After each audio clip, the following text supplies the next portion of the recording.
Am I on? Great. So great to be here. What if I told you today that the solution to the world's biggest crisis, fashion, circular economy overload, is not something that can be reinvented, not a futuristic technology, but something that exists right here in India. Here we have a typical marketplace man. I wanted to call him a seamstress, but that's not very appropriate. This is something you see in every single marketplace in India. And this is what's going to save the world.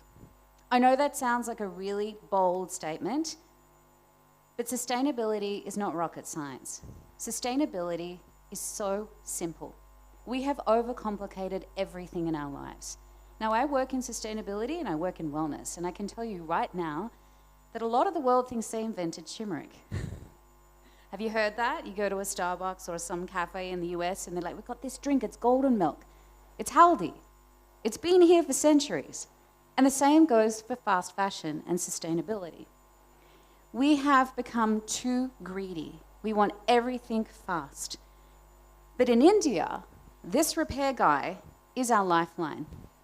Everybody uses the local market repair guy. Everyone. And while the planet is choking, and it is choking, less than 1% of all clothing made is recycled. Now let's just sit with that. That's a huge number. And every second on this planet, a garbage truck full of clothing is dumped in landfills or burnt. We've all heard those stories about big luxury brands burning their collections at the end of a season because they don't want the wrong people walking around in their clothing. Can you imagine how insane that is? Some of these things are worth lakh. So in India, when I arrived in India 10 years ago, almost 10 years ago to this day, I saw nothing being thrown away, ever.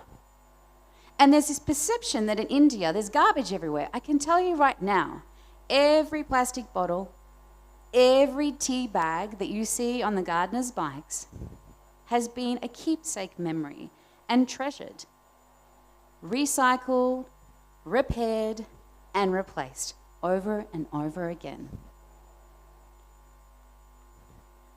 This is my cobbler.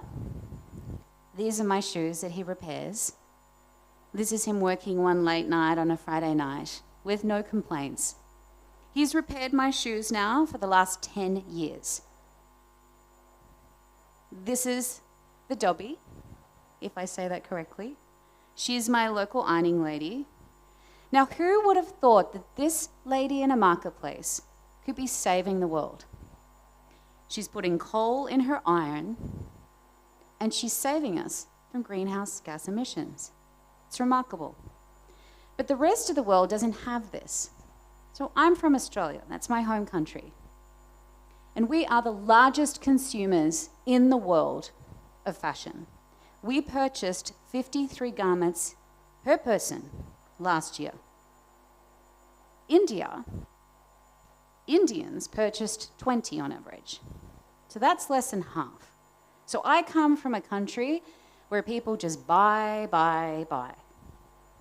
Now, the biggest problem about doing that is we're not stretching the life of our clothing. Did you know that if you wear something over and over for 9 months, not every day, but you have a mix of them in your clothes, in your wardrobe, if you wear something for 9 months, you are reducing emissions by 30%. That's according to the Ellen MacArthur Foundation studies. In India, nothing is thrown out, like I said. So your saris are upcycled. And now I'm going to come to the most important fact of today.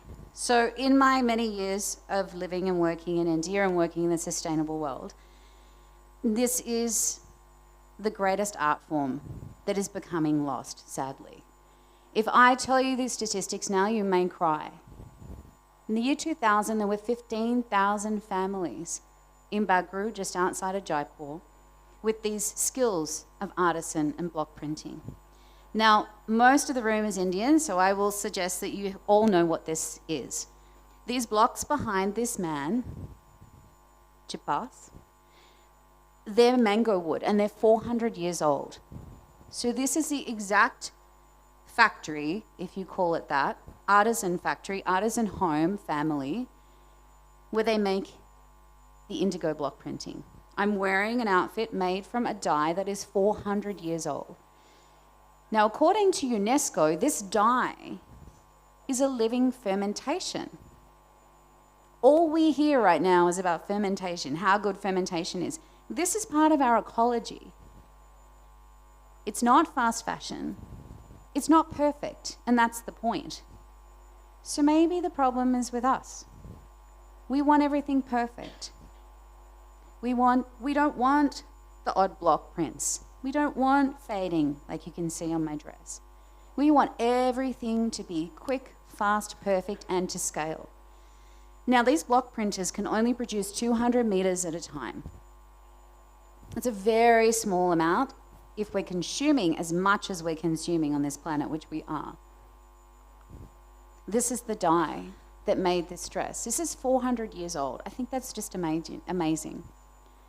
So I want to talk a little bit briefly about the history of block printing in this country and why it is so important. Shah Jahan, the guy who built the Taj Mahal, he revered this skill and this talent. Floral motifs, the importance of natural dyes. Oh, there's my shoes, they pop up. These were actually gifted to me when I stepped in cow poo. Can I say that? It's a hazard on the roads of every part of India, and it's wonderful. So these were gifted to me. They had the correct size. I felt like Cinderella. And I wear them all the time. There is a life behind this kind of skill. Now, you may know these chapels because they were in the news last year. Very famous design brand in Paris, cultural appropriation and such. But these are the original ones. They come from just outside of Mumbai, and they're not online, and you know, they make small batches, but they have a lifetime guarantee because I have a cobbler, right? And it costs me 50 rupees or $1 to get them fixed, but it's not about that. It's about the life and soul that went into this item. And you can't buy that in any fast fashion store. You can't buy that leather and that experience. So I wear these shoes and they feel like I'm connected to the earth, and they have a soul and they have an imprint. This is hundreds of years of artistry. This is generational art and skills, and we're losing it. So getting back to our block printing and our 400-year-old dye,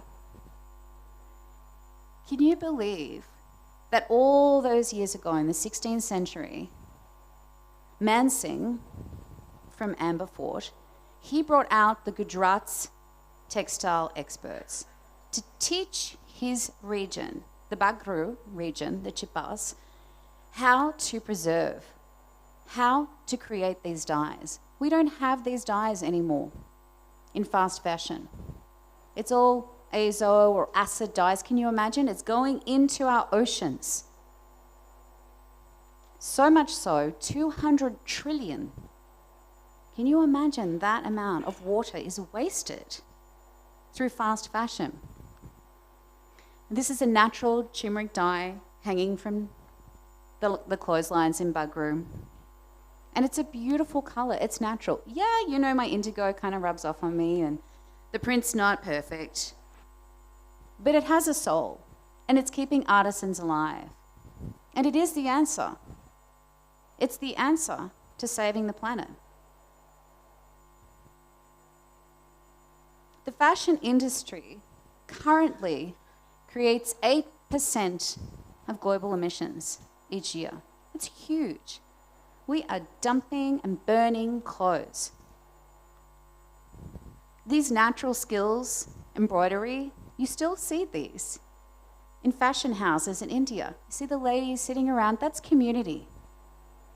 You don't get community in a fast fashion factory. You don't get aunties sitting around having tea talking about their weekend. This is a part of India. It's a lifeblood. It's a soul.